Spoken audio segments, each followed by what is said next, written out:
come into Texas and to southern Arizona. So a lot of it is basically quite similar. It's the same basic ecosystem. And again, off the boat, we saw species like frigatebirds.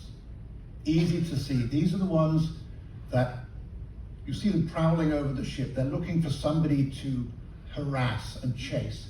They don't do a lot of fishing by themselves. They'll chase a gull or a tern and force it to give up its food, and then they'll catch the fish or whatever before or as it hits the water and take it for themselves. So they're known as kleptoparasitic. And that's the male on the right displaying. Hang on, you can get back. The males do this wonderful, they blow out their chests for this gula pouch and wave their wings and attract the females. But of course, most of the ones we saw over around the boats yesterday, this is a youngster with his white head, and the female has a brown head with a white belly. And they were all around the ship over the last couple of days, really. We first saw them in La Paz. And this is typical naturalist. What did I do when we get to La Paz? I hired an Uber and went straight to the sewage ponds.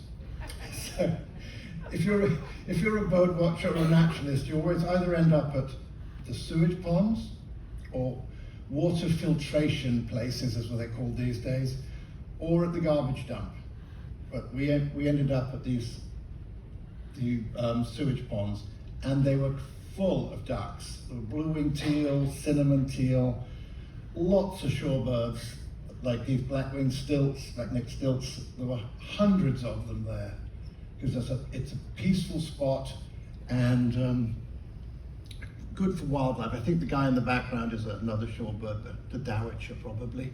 And other species you may have seen right around La Paz. If you heard of noisy woodpecker on the palm trees, that's this fellow, the Gila woodpecker, which also occurs up in Arizona.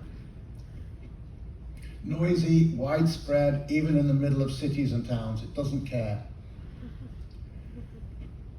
Our second spot, which I thought was more interesting, was Mazatlan.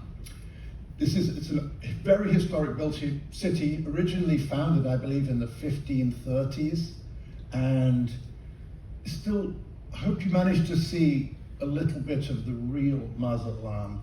Of course, the modern city is big, it's got high rises, it's got your typical business and tourist attractions, but if you got a little bit off the beaten path, if you went to the cathedral, and then we did some of the side streets, you can see, when we get to them, there's the